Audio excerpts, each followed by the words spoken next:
Am I like good distance from the mic? Yeah, let me know if I am too, because I talk loud, but I'm closer. I'm relaxed. Okay. Should I get closer, or am I just loud? Everyone's like, Joanna, no. I am loud. Joanna, go over there.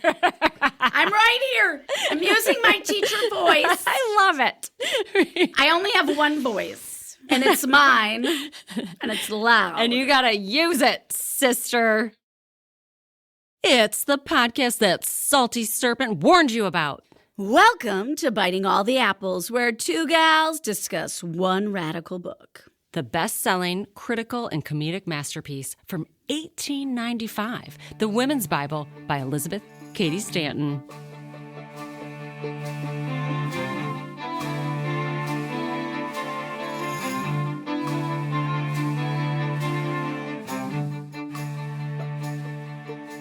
I'm Sarah Kay. I'm Joanna V. We are back after a little summer break, and boy, are we rested, calm, totally collected, totally in the perfect state to discuss the last books in the Old Testament. But that's mostly because the U.S. is doing a whole Old Testament cosplay thing right now, minus the sackcloth and Old English, of course. You agree? Yeah, I agree. I agree. Agreed. 1,000%. So yeah, we are moving into the very last morsels of the Old Testament with the Victorian Feminists. We're going to kick it off with Job, the most famous sad sack in literary history. Literally. Did I say literary? Literary and literary. I know, I was saying them together. And book history, He's whatever. a sad sack and he wears a sack. And I don't even know if that's entirely true, but I'm throwing it out there. I like it. I feel like it fits with what I wrote. Job, you're a sorry ass. He's very faithful. Shop. Yes. Okay. Then we're going to move Victorian feminist style through Psalms, Proverbs, Ecclesiastes, Isaiah, Daniel, Micah, and Malachi. I like him. Shoo-wee, that's a whole dinner party right there. But don't worry about time. Stanton blazes through these last books. It's true. Cutting to the parts where aging kings write about foolish and contentious women. True. So cool. But before we begin, we aren't fools, so we're going to cover our buns with some disclaimers. Biting All the Apples covers analysis of religious text. Some listeners that are religious out of the need for the illusion of certainty may find our content offensive.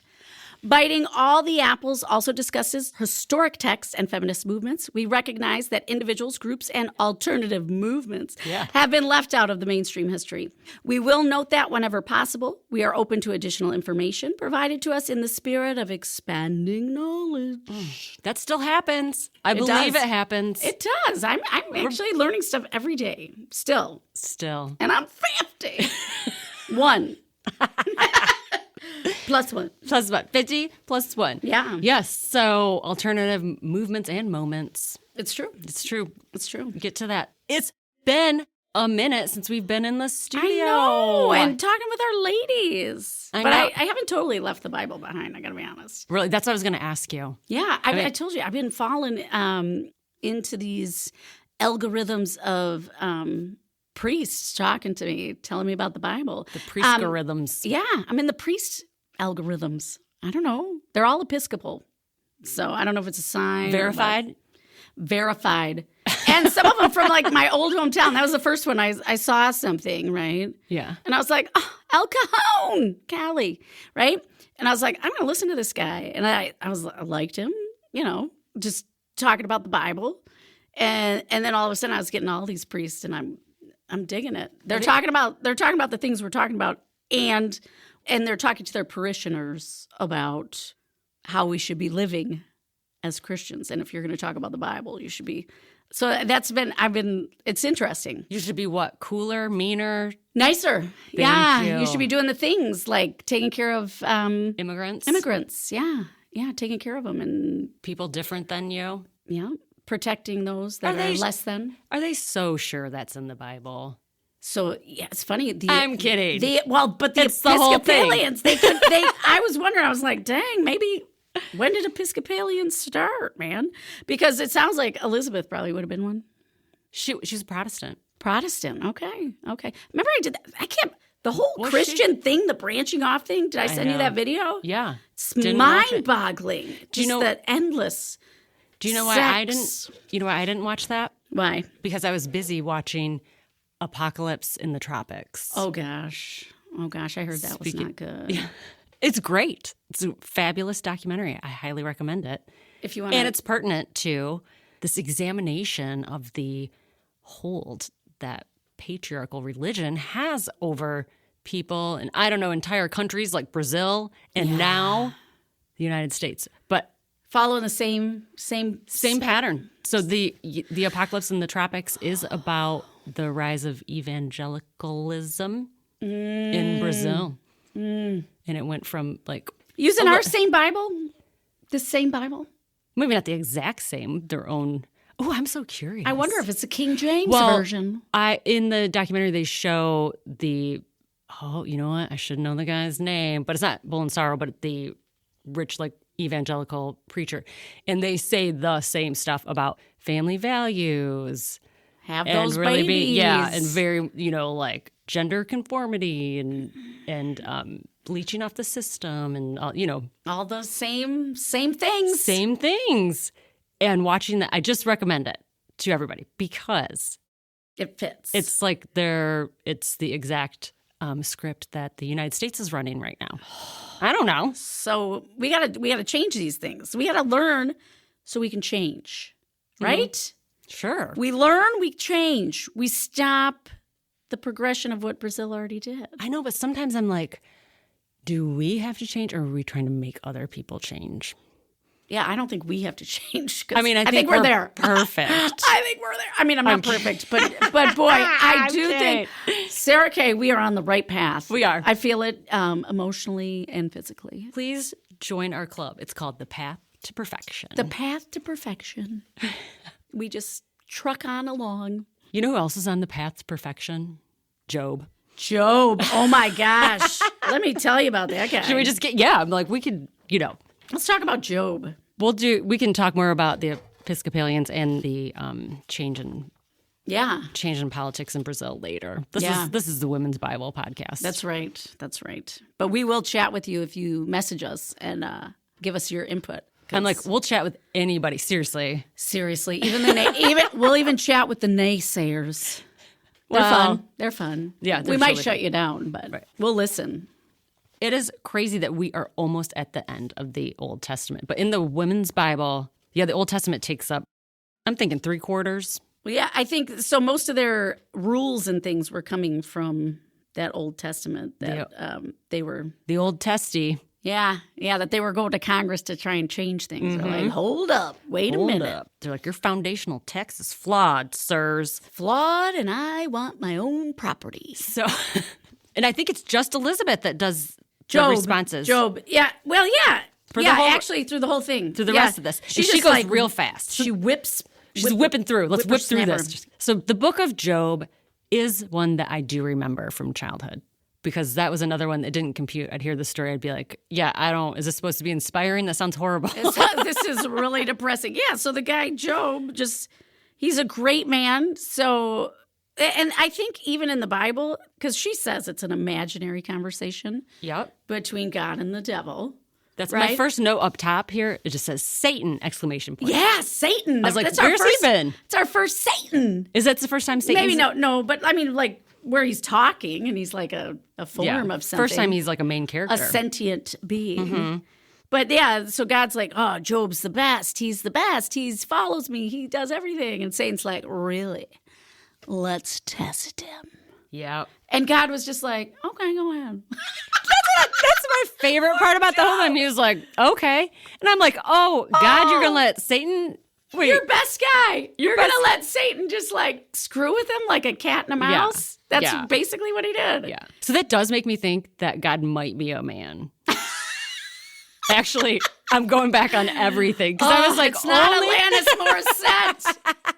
Because like only a dude would be like, okay, we're going to challenge off. Yeah. Where it's like, challenge! He could have just been like, no, Job's cool. Yeah, if you don't believe me, Satan, I don't care. I'm God. Yeah. But no, he was like, go ahead, test him. Yeah. Kill his kids. He totally does. And he had like all these farm animals. Kill them all. Oh my God. See if he still loves you then. And then he goes after the wife and turns the wife on him. So that's... Dinah. Is that her name? I'm looking here. But, Satan did it to her. Made her. Made her turn. That's what. So I had some stuff to say about that. Well, Elizabeth talks a lot about that. How the wife, Job's first wife, who I can't remember the name of. I think her name was Dinah. It is Dinah. Job's wife's name is Dinah. So Job is like losing the farm. Kids are getting killed. Bad stuff is happening. Too, by the way. Yeah. This is what I gotta say about this. So and then his three friends like make fun of him, and they're just like, give up on this God, dude. And so Dinah's saying that too. But he doesn't. He wears a sackcloth and he does all things. And I know there's probably other biblical reasoning for the story of Job, but you know what I see in this is a classic role that women are still portrayed even in, as plot devices. Ooh. So she's like the pushback, Yeah, like and they pick on her so that he ends up getting rid of Dinah because she was like, you got to stop believing. You just need to she basically told him to kill himself. Yeah, she's like, off yourself. And sure, maybe that sounds bad, but think about it. She lost her kids. Mm-hmm. Yeah, so you're bad. You look bad. Women can't even own property. She's relying on this dude for her food, shelter, and safety. Good point. And he's like totally messing up. So is it unreasonable for Dinah to be like, hey, bud? He wasn't messing up, though. It was Satan. But was Satan ever going to stop? I don't know. Was he like, you have to denounce God or whatever? But I'm just saying, they're a little harsh on Dinah. So much. And so he upgrades from her. He loses her, and he gets everything. Yeah. But Dinah might be the first nagging wife. Like you always see this in movies where the mobster, like Karen in Goodfellas, where they they always turn on the guy. But it's Yeah. It's so Dinah's like Karen in Goodfellas. That doesn't mean. Yeah. Elizabeth says she bantered him for his constancy. Dost thou still maintain thy confidence in thy God who has punished thee? Why dost thou be so obstinate in thy religion which serves no good to thee? Why truckle, which means submit, to a God who, so far from rewarding thy services with thy marks of his favor, seems to take pleasure in making thee miserable? She's basically thinking what a lot of people would be thinking if life was going this shitty. Yeah. Yeah, you're right. I guess I agree with you. I mean, but I wouldn't urge him to. I would be like, man, what's going on? Why are we being attacked? Yeah, there you go. She's like, you kill yourself. Get away from me. That's my problem with Dinah. I just envision her as a practical gal because if she doesn't know how this is going to end, she's like, I don't know how this is going to end, but I know how you can end. But anyway. Oh my gosh. Poor Job. Anyways, Job's amazing. He never loses his faith. Even through all that. Deserted by wife, by friends, and seemingly by God too, Job's faith wavered not. Not an iota. Yep. Not a little schmidge. But since he proved his faith, he got everything back. He is restored to health, and nearly all his earthly possessions are returned fourfold. So yeah, he gets a wife upgrade. Mm-hmm. And this is where Elizabeth's like, but after that, nothing more is said of his first wife. Yeah, they were like, you served your purpose. Yeah, this was like a plot device. They're like, we just needed you there for something the main character to bounce off of with some, adversarial conditions. We needed you throwing some more stones in his path. But his 10 children are restored. Not the same children. They're just new. I think that's funny that they're just like, and he just got 10 more children. It's not like they brought him back to life. He got new ones with this new wife. Why'd you say restored? Oh, he just gets new ones with the new wife. Yeah, that's how I read it. And then she says, God adorned them with great beauty. Yeah. No woman being so fair as they were daughters of Job. So he really did upgrade the kids. They must have not been good looking before. They were just like dogs. Satan did him a favor. Yeah. Like what? Trump would have kicked him right out. They'd be like, those kids gotta go, man. We can edit that out. No kids in Trump.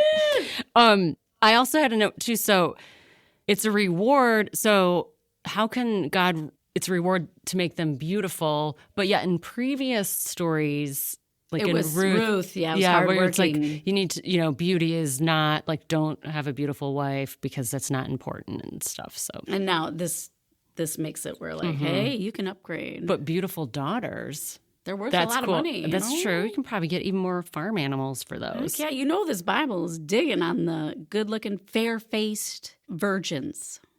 So that they're the best. They're the most valuable. fair-faced. And so, So at the very end, she's go ahead. I was just going to wrap up this with her last sentence. Oh, yeah. Yeah, it's a good one. I got it highlighted. Stop Must it. be the same. Oh my God. Is it this one? Whether Dinah lived to cheer Job's declining years or whether she was lured by Satan to his kingdom does not appear. But he is supposed to have had a second wife by the name of Sittis, the probable mother of the second brood. Yeah, so she just served her purpose and she was replaced like the rest of the things in his life.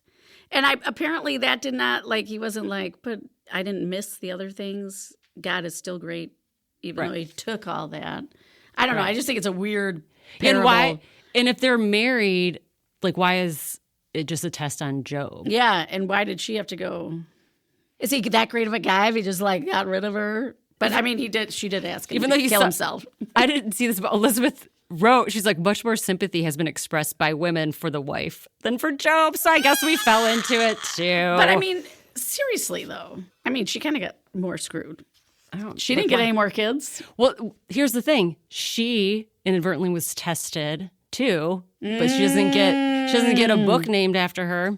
Oh. She wasn't as important. Her faith wasn't as important. So when she was like... She's a woman. She's a woman. She's a woman. She's a background character.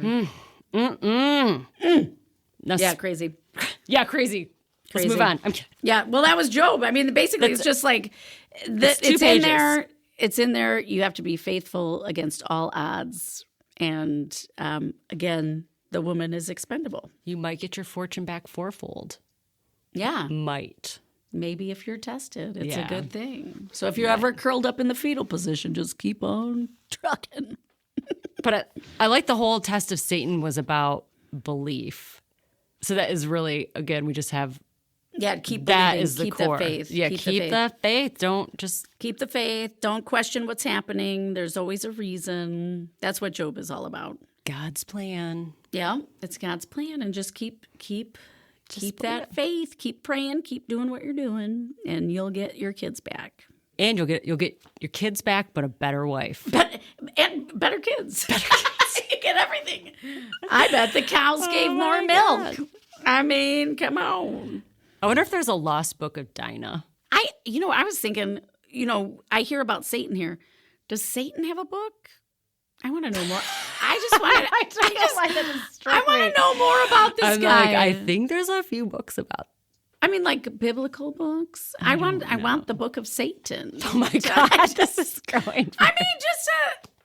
They left it out. It's a real question. It is a real question. It's a real I know question. he's a fallen angel, and ever since seeing Dogma, I was like, dang, you're right. Yeah, we don't know. I don't know. We don't know. So we have, and it really is it's 2 pages on Job, and then it flips right to the books of Psalms, Proverbs, Ecclesiastes, and then it says the Song of Solomon. Song of Solomon. Ecclesiastes. Okay. The Ecclesiastes. So that's the priesties, right? Ecclesiastes. This is all the... they're like lessons, right? They're lessons. Proverbs. And then... Basically. This is only 3 pages here.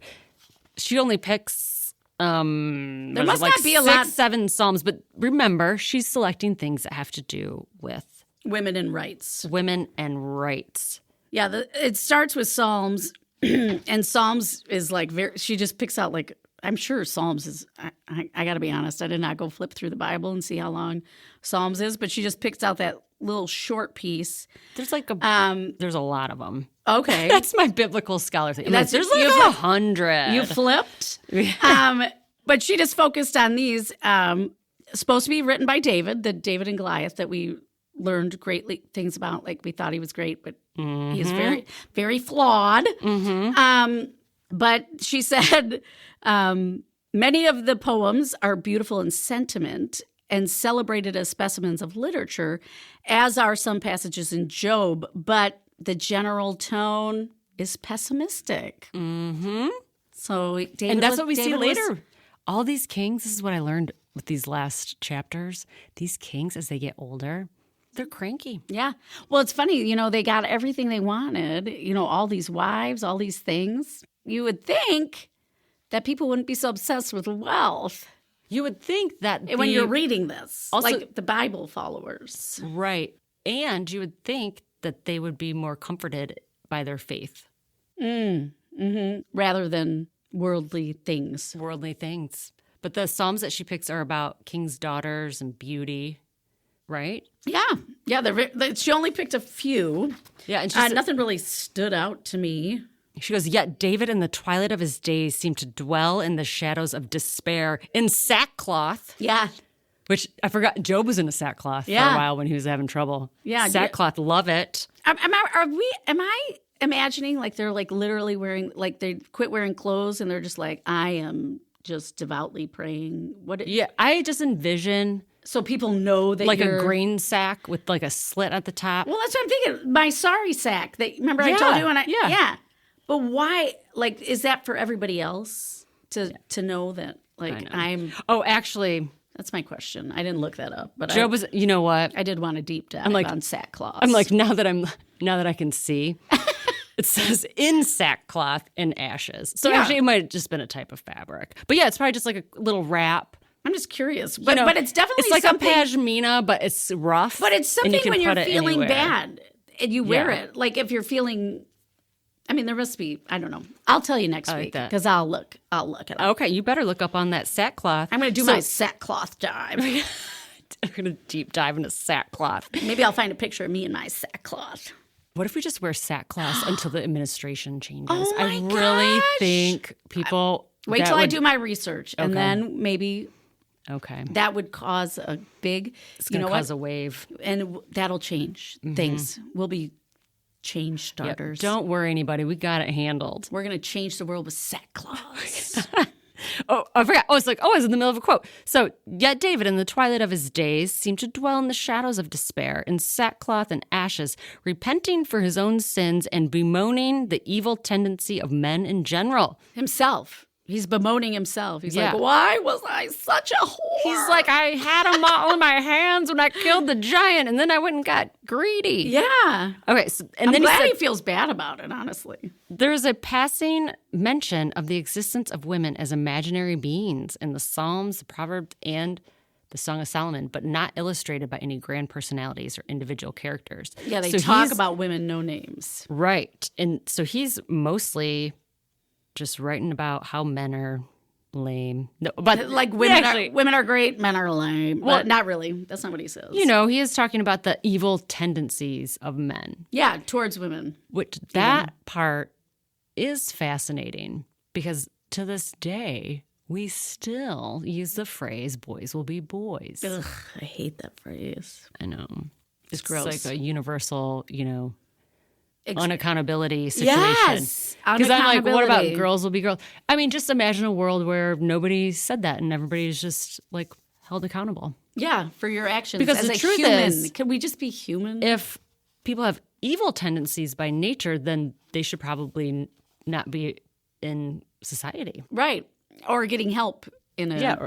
That's nice. Right. That was nice of you. It's later at night. I'm a little more... I'm like... Or we can help them. I was going to give them an island or something. Oh, we're not going to help them get better. No, we'll help. But maybe they're the Satan. I don't know. I don't want to think that. Evil tendencies. So... but it does go back to...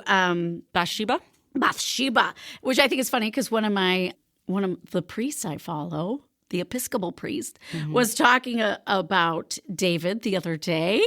And he did this cute little thing. And he was like, he did this, and he raped and blah, blah, blah. And he went on and he goes, yeah, did you hear me? Yeah, I said David raped her. She never gave consent. This is a priest that's like in action right now. It has to be West Coast. Reverend. I'm like, that is a West Coast. Yeah, it's a Cali guy. Is it really? Yeah, he's from Cali. But yeah. And, I'm like, oh, God. But look at David's treatment of Uriah was the darkest passage in his life, and that was Bathsheba's husband. And to those who love justice, it is a satisfaction to know that David's conscience troubled him for this act till the end of his days.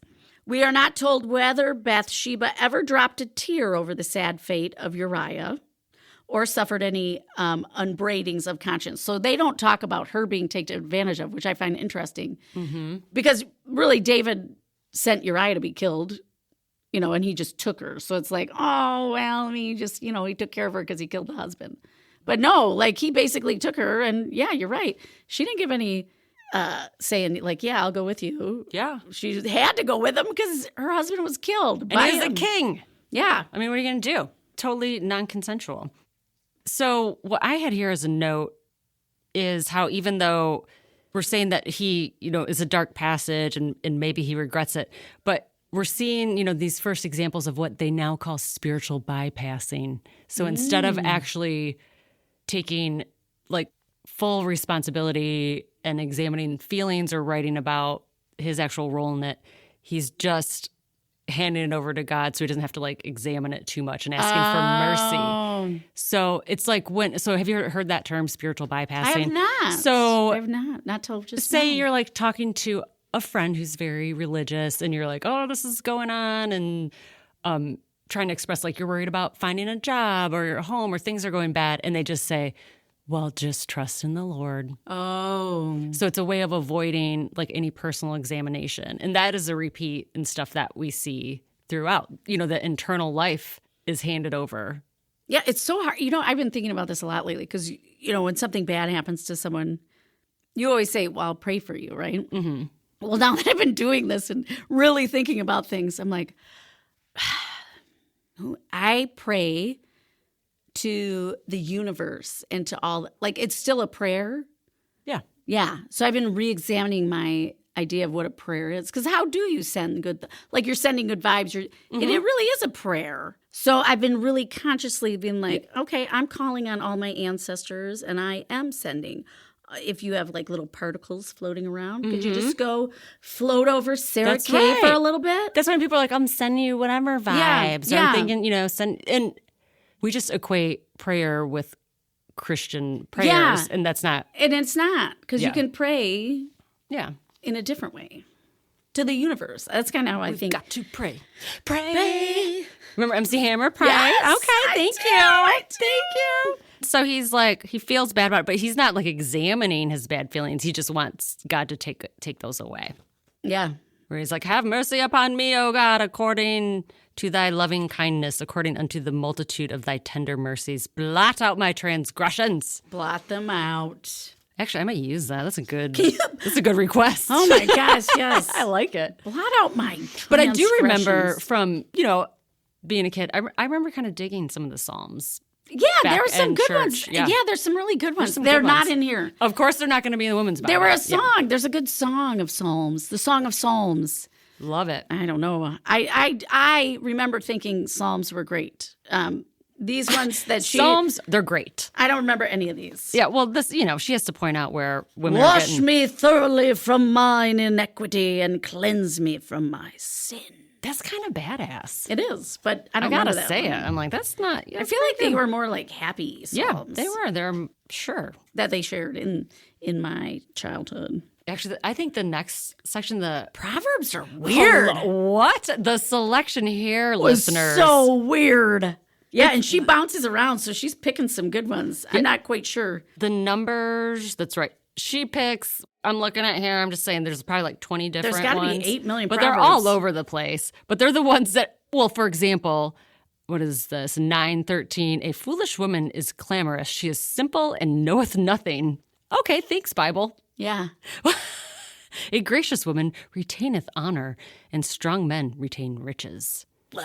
That's so gross, right? Strong men Yeah. retain riches? Is that where the whole prosperity gospel Yeah, is? I think so. Oh. Yeah, this Just whole kidding. thing is just filled with weird crap. I'm not kidding. Like, I'm glad that Elizabeth, she could have just written, this whole thing is filled with weird crap. But instead she the Proverbs do go after the sons, too. A foolish son is a grief to his father and a bitterness to her that bare him. That would be his mother. Hello. I'm digging these because they remind me, of Saint, like Benjamin Franklin. Oh. Like early to bed, early to rise. Yeah. And this is It is better to dwell in the wilderness than with a contentious and angry woman. I know that one. That is Although hilarious. That's not bad. That's hilarious. But it shouldn't be woman. That's I know, the thing. I It know. should be a human. Yeah. It is better to dwell in the wilderness than with a They contentious could not and angry get enough. Well, human. Contentious, right? There's in a continual dropping in a very rainy day, and a contentious women are alike. They just beat down on you. Like Just it's a fine. nag, It's just small, and then all of a sudden you're soaking wet.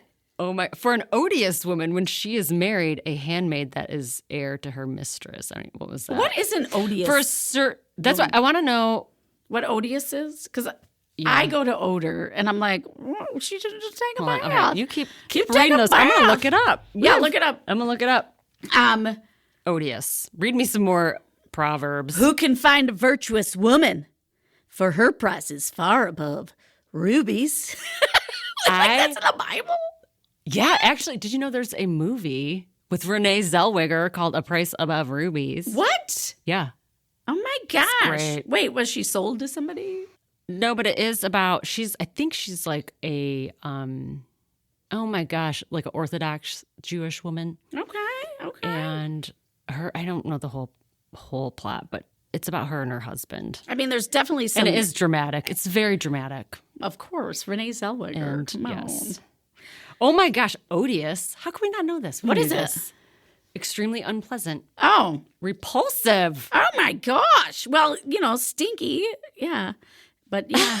I was going, No, I know. I mean, I was going with odor. You're in the realm. You're For in an the realm. odious woman when she is married and a handmaid that is heir to her mistress. I know. What does that mean? I know. She So I has like a this- handmaid? Because I am watching Handmaid's Tale now, and I'm like, that stuff is weird. I love this. Wait, she openeth her mouth with wisdom, and in her tongue is the law of kindness. See, those are nice. That's a nice one. sweet. That's a nice one. There are some nice ones. She stretcheth out her hand to the poor. So, but I don't. cool. Yeah, Cool. That's a nice one. I could go on reading these now. I'm like, I'm Well, really because into these. they're interesting. But so what is what Elizabeth says?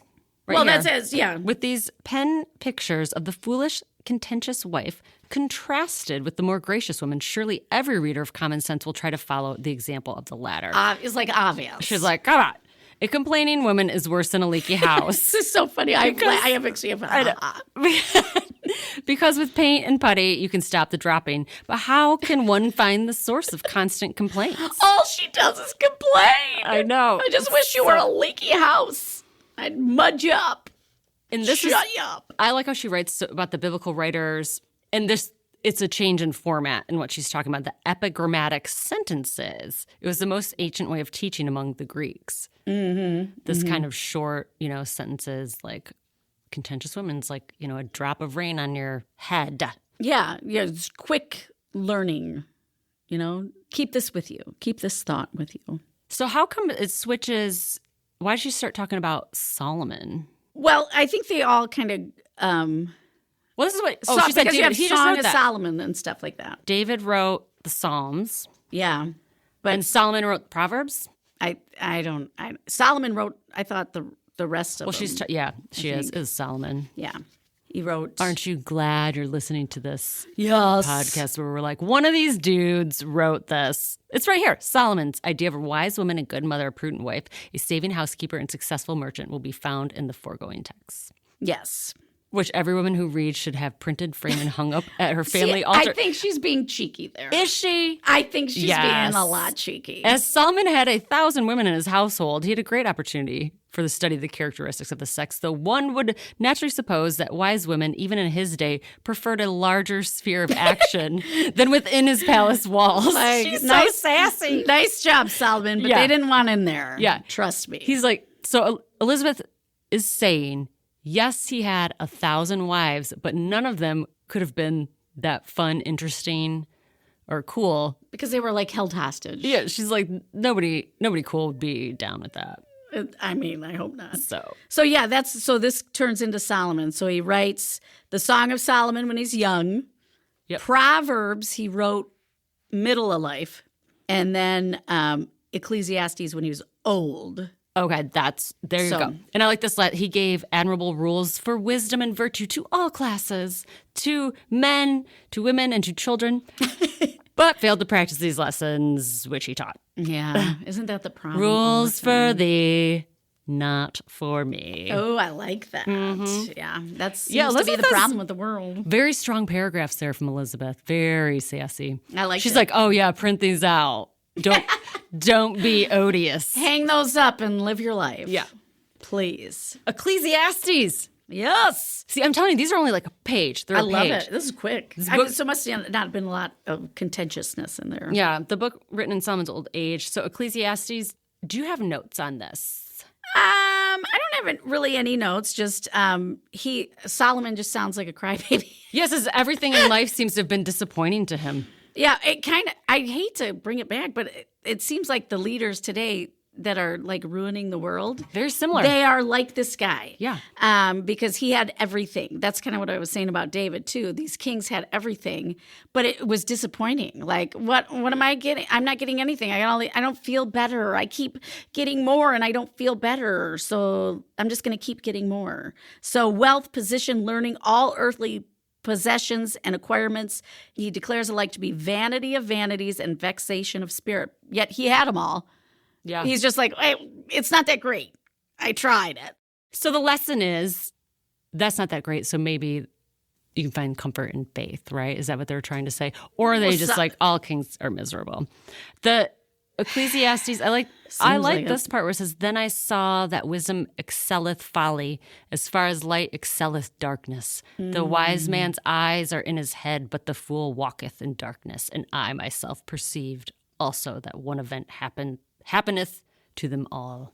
So when you love the words in here. You get old, you get wise. I love the words in here. There are some nice ones. I like when they say saith.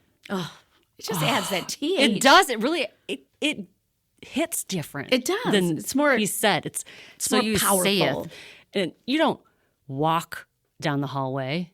You walketh. Walketh. I like the wise man's eyes are in his head, but the fool. I'm sorry, I thought that was the whole thing. Yeah. The wise man's ears on the side of his head. His face. But the fool walketh in darkness, and I myself perceived also that one event happeneth them all. That's what I'm saying. Happeneth. So, yeah, happeneth. So whether you're wise or foolish, the events still happen. I like that. Is that what that means? I don't know. As I'm reading this, I'm like, this is not good stuff to read right nowadays because it's like, I know. She's like whole congregations of educated men and women day after day, year after year, confessing themselves miserable sinners with no evident improvement from generation to generation. And those are the Episcopals. And I'm telling you, nowadays, they are quite lovely. I don't know. The ones that I found on the talk are lovely. We're like, this is the Episcopalian. Actually, I found I'm following at least 3 Episcopal reverend. What if that's because TikTok wants you? I think I know who you're talking about. Some of them are awesome. It's on Reels, and it's also I found them in different places. And then I went and looked for some too. And then I met one the other night in real life. Susan, the Episcopalian. She was great. She didn't say anything about faith. We were there for John Lewis, but she seemed lovely. Like a memory of that. These are lovely people. So, and then he but says, no, they're saying Episcopalians are just, you are always sinning. So how can you improve? Right before that. She said, the Episcopalian service is demoralizing in this. Yeah. Year. So is she Elizabeth? You never know. I wish I knew a little bit more. I bet there's some scholars that could be like, she was, this section. Yeah, I want to know. Maybe she was I thought she was Protestant. Well, I told you there's so many branches. We're never taking a break again. I'm like, who's Elizabeth Cady Stanton? Stop it. Just kidding. So the last part, she gives another thing. One wise man among 1,000 have I found, but a woman among all those have I not found. Yeah, this is that 1,000. Maybe because you're taking them, and the wise women hate your guts, and they're not going to tell you how wise they are. Yeah. Solomon. Hey, Solomon, focus. Focus on one. Focus. Come on. Elizabeth is like, Solomon must have had a sad experience in his relations with women. Such such an opinion and grave reflection on his own mother, who was so devoted to his success in the world. Yeah, she's the only reason he got the job. But for her ambition, he would never been crowned king of Israel. Yeah, because David had forgotten all about him. Let that be a lesson to you. Oh, my Lord. And then she doesn't, we're moving on to the last. But she does say to the public, the commentators, that's her, I would think, the commentators vouchsafe the opinion that there are more good women than men. It is very kind in some of the commentators to give us a word of praise now and then. But from the general tone of the learned fabulist, one would think that the Jezebels and Jaels predominated. In fact, Solomon says that he has not found one woman in 1,000. She's like, but the commenters are like saying there's all these good women. But he's there like, none that I took. That's what I'm like, the common denominator, dude. You know what I mean? Yeah, like think about figure it out, Yeah, buddy. maybe it's you. And you live so long, you'd think you'd in your old age. I know. And then I think it's funny. So they did the old age, young age. Now she ends with Song of Solomon, which he wrote when he was young, a young man. I don't know why she did it that way. And apparently, they don't think it should be in the Bible at all. I didn't know that. Maybe Yeah, I wonder if that's changed. The Since Jewish doctors. This is 130 years old. Maybe. I wonder if it's not in there anymore. I don't know. You know what? Song of Solomon. If we had a podcast to talk about this stuff, I would totally research that before we talked about it. Yeah, I would look at it. Still in there? We'll check. But there's so get many back to you. different. There's so many different versions of the Bible. Yeah. There's a new one called the Kodachrome. I don't think it's the Kodachrome. It's something close to that. The Kodachrome. But they color coded it. Oh. The Jewish doctors advised that their young people not read the Book of Solomon until they were 30. I was fascinated by that. Why 30? I'll tell you why. Tell us why. When 30 is when they were supposed to be more susceptible to spiritual beauties and virtues than the mere attractions of face and form. Which is a lie. I know plenty of 30-year-olds that are still attracted to face and form. But maybe you could just pair it out better. But then again, you're not so eager. You've had a little taste of the both. It was 30 years old back in. Oh yeah, you're half dead, 1800s. right? Yeah, you're half dead. If not on your deathbed. Yeah. So I thought that was interesting that they were like, "Ooh, this is sultry, the Yes. Song of Solomon." Yeah, so Solomon winds up being a little bitter. But it's just the Song of Solomon is just like a love story. Well, that's No, I don't. wistful. So we have, oh my gosh, buckle up. This is like the last bits. Are you ready? I'm ready. Are you ready? The closing books of the Old Testament. What do I do? Drum roll. Thank you. This is it. This is books of Isaiah and Daniel and Micah and Malachi in 4 pages. They're gonna wrap us up quickly. They are the closing books. Make but little, and this is why there's just, scant words from Stanton on this. She says, because they make but little mention of women as illustrating individual characteristics. So sad. The ideal woman is used more as a standard of comparison for good and for evil.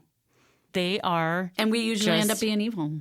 It's so sad. Wicked women. Oh, don't make me. You know what I mean? Wicked women. You know what I'm saying? Yeah. The good women representing the elements of success in building up the family, the tribe, the nation as devout worshiper of the God of Israel. The wicked woman, the elements Wicked of destruction and the downfall of great cities and nations. As woman. Woman. I keep on, it seems like that should be women. Whatever. But no, I think. As woman is chosen. Oh, she's using it as in, you can say, as man. Okay. Yeah, As woman is chosen to represent the extremes of human conditions, she has no special reason to complain.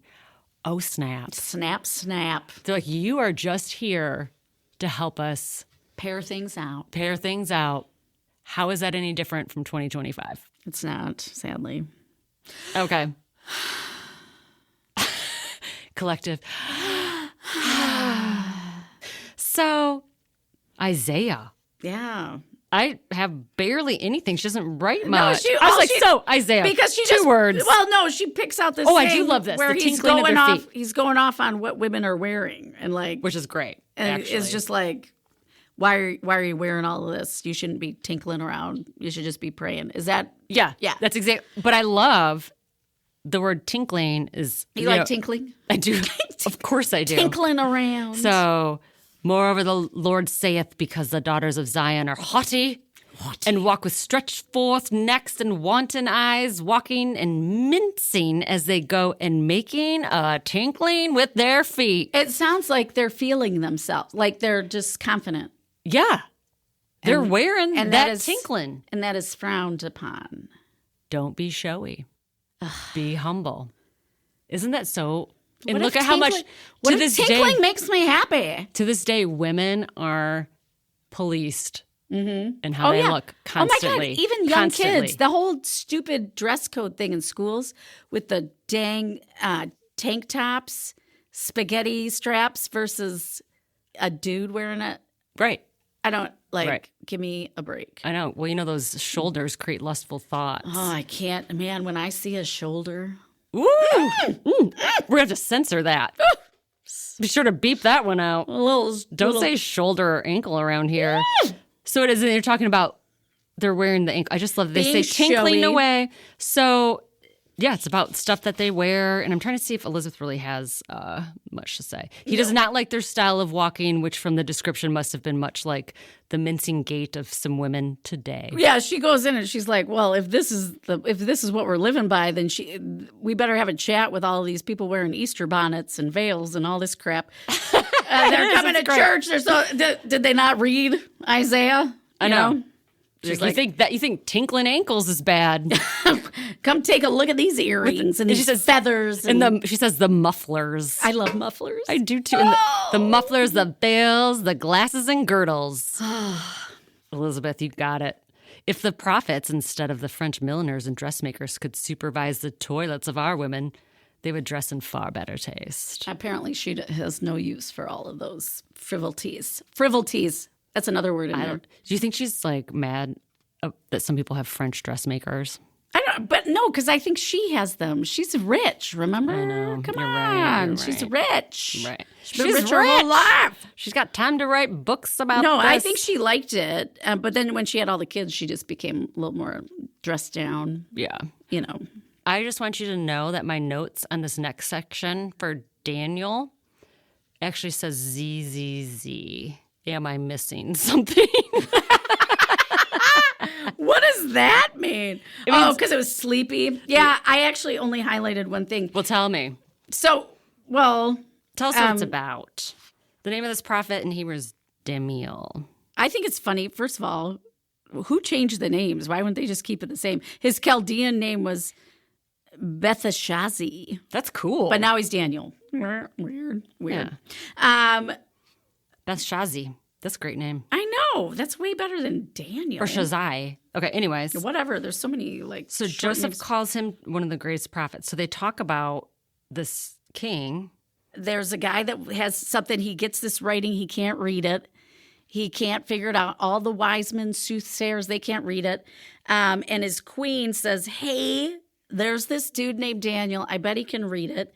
He reads it. And from what I take from this, he translated it, but from what I get, from what Elizabeth says, is that he did a pretty poor job. But they were like, he's an old guy. Because he's an old guy. What the interpretation ends up being is, thou art weighted in the balance and art found in wanting. Thy kingdom is divided and given to the Medes and Persians. And he just said that's what it said. So they clothed him in scarlet, made him like a cardinal or something. Clothed him in scarlet, put a chain of gold about his neck, and he would be the third ruler because he translated it. Historians say that Cyrus was at this time besieging the city, and they knew of this feast and took the opportunity to make his attack and slay the king while Daniel was getting all of this pomp and circumstance for translating. Okay, and the women come in this story with the queen entering to advise the king. Okay. Yeah. Gotcha. So what this is probably why I was like snoozy, because Elizabeth had done such a great, sassy job the last time. But she kind of just doing a little more like summary and reporting. Yeah, she's like, the interpretation which Daniel gave of these mystic characters was far from easing the king from his fears. And Daniel being in years and Belshazzar being still young, he took greater liberty in dealing plainly with him than he had with his father. And he read the warning as written on the wall, "Thou hast been weighted in the balance and found waiting." And the king kept his promise and still gave, even though he didn't like it, the translation didn't please the king because it wasn't good, because it sounded like the Persians were going to divide his kingdom, right? Mm-hmm. But he still made David the dude. Okay. But I don't see anything related to women, so I'm not quite sure why. We're like, we just had. It was the queen. The only role that women had is the queen said, "Let Prophet David come and translate." Okay. Yeah. Sweet. Daniel. Yeah. Sweet. All right. And that's Daniel. I bet it's, again, maybe the entire book of Daniel is great. Maybe, but that was a snoozer. That was a snoozer as far as the women's Bible goes. Yeah, there was nothing good for women. And I don't know. Like snappies. We may have to pull up a whole mattress because, to rest for how long this. Oh my gosh, Micah. It's so like a long. paragraph. It's not 2 verses. Yeah. Micah. And this is the women. Dishonoring your father and mother? Yeah. And mother-in-law. So it's Micah 2, verse 9. "The women of my people have ye cast out from their pleasant houses. From their children have ye taken away my glory forever." Micah 7. "For the women of my people." Did I say that? The women. I'm just saying, exactly. Just the women? Come on, Micah. Yeah. And their children are taken. Why? There's so much family destruction in the Bible. Oh my, there's people destruction. They're like, "Oh, we want to live here. Let's kill everybody." Right. Including the babies. Right. The wives and children Which, again, are completely interchanged. Still doing today. I know. Still going on. Right we're doing now, it. while we're chatting. Yeah. So Elizabeth just says, the only thing I had. Well, here Israelites are rebuked for their cruel treatment of their own people, robbing widows and selling children into slavery. Family life as well as public affairs seem to have become unsettled. So things are going wonky. Mm-hmm. But it makes sense because we're going to the end of if the writers of the Bible were trying to get the book 2 setted, Yeah. Part 2. Mm-hmm. Things are falling apart. The contempt and the violation of the laws of domestic duties are a sad symptom of universal corruption. I think we're in universal corruption right now, but it's for a totally different reason. It's definitely not the women being contentious and haughty. Sad symptom. Check that out. But yeah. That's all she says about that, but that's pretty big. Israelites are rebuked. That's the part you miss when she just picks the verse, because I'm like, are they condoning that? No, but no, they're not. no. They're saying they're okay. They're rebuking them. Rebuked. Thank you. They should have titled that Rebuking the Women. And the last Malachi. I like his name. I do too, but it reminds me of Children of the Corn, as I said. know. You can never name your kid Malachi. Okay, Malachi is... It's just about marrying strange women, which really means the strange women just means they are a different religion. Right. That's it. But it was national law that forbid them to marry strange women. And then, so she goes on to say, these Israelites were always violating the national law, which forbade them to marry strange women. The corruption of the nation began, say the historians, with the intermarriage of the sons of God, with the daughters of men, meaning, I suppose, those of the tribes who had a different religion. So it's so funny because they kept picking those women. It's not like they stuck to the law. Who's she quoting here where she says, he that marries a heathen woman is as if he made himself son-in-law to an idol? It must be quotes from the Bible, I would assume. Or she's done this before too, where she'll quote idioms or sayings of that time. Oh, yeah. Yeah. Yeah, it could be one of those. Yeah. A bird in the hand is worth 2 in the bush. Or remember, she's like, a diamond shining is super shiny. I don't know what she said. I don't think it was that one.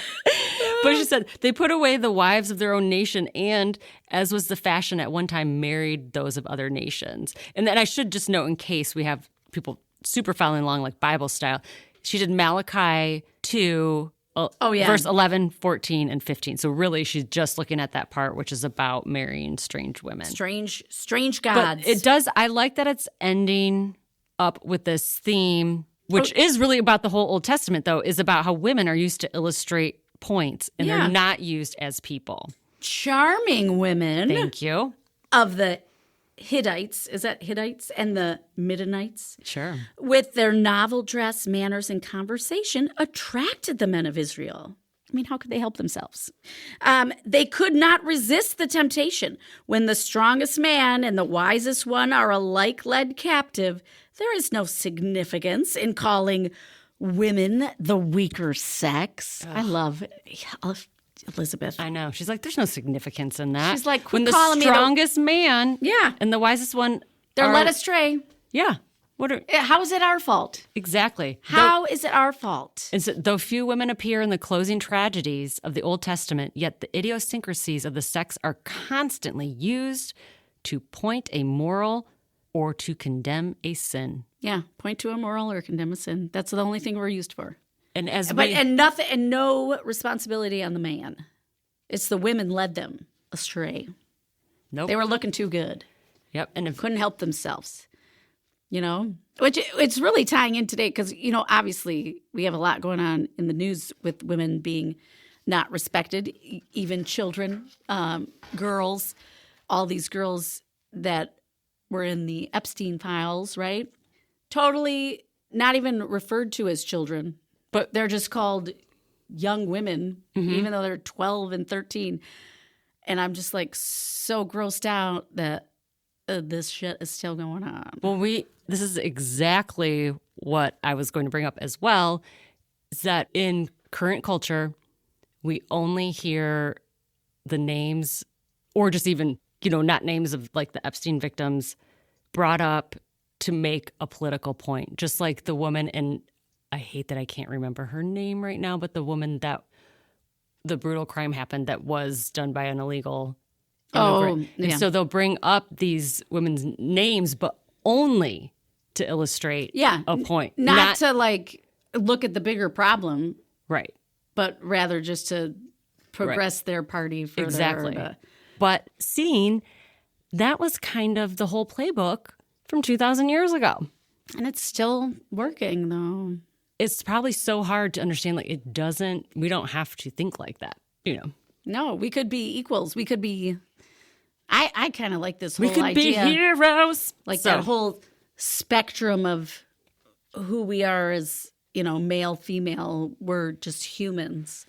And everyone's on a spectrum of where we are with femininity and strongness. Because I know a lot of strong women. Oh, yeah. I feel like I'm very strong. Listen, my nieces wrestle. They can like... Yeah, right. I'm like, they could kill anybody. I'm just kidding. You don't kill people in wrestling. Anyways, we could. But you could. You could take them down. You could protect yourself. You know what I mean? Yeah. Well, I'm glad that you brought up the spectrum thing because that is a good stopping point because next week we're going to have kind of a special discussion of the Kabbalah. I'm so excited. Which does talk about that. It does talk about the difference between the binaries of genders. Yeah. Which is considered kind of, they write it in this, don't kill us, viewers, listeners. We will know a little more. But Elizabeth, I peeked ahead and she does say it's kind of the occult book of the Bible. Old Testament. Yeah. Of the Old Testament. So that's what we're going to be talking about next week. I can't believe, whoa, it only took us like, what episode are we on? I think we're on 16 or 17, but we had a couple bonus episodes. Oh, yeah. But, I like the bonuses. We're 16. It's so awesome. So let us know what's on your mind. Yeah. What do you want us to the things that maybe we spaced out on. Or we never space. It's always on purpose. We are just like machines. Yes. I mean, we have no straying. Yes. We don't stray.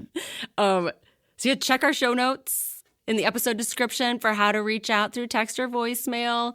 We've got infotainment and more up on TikTok and YouTube. Join us there if you like awesome stuff. Chat with us, get to know us, like, comment, subscribe, share this podcast with everyone you see this week. And if you don't see anyone, go to the grocery store. Right.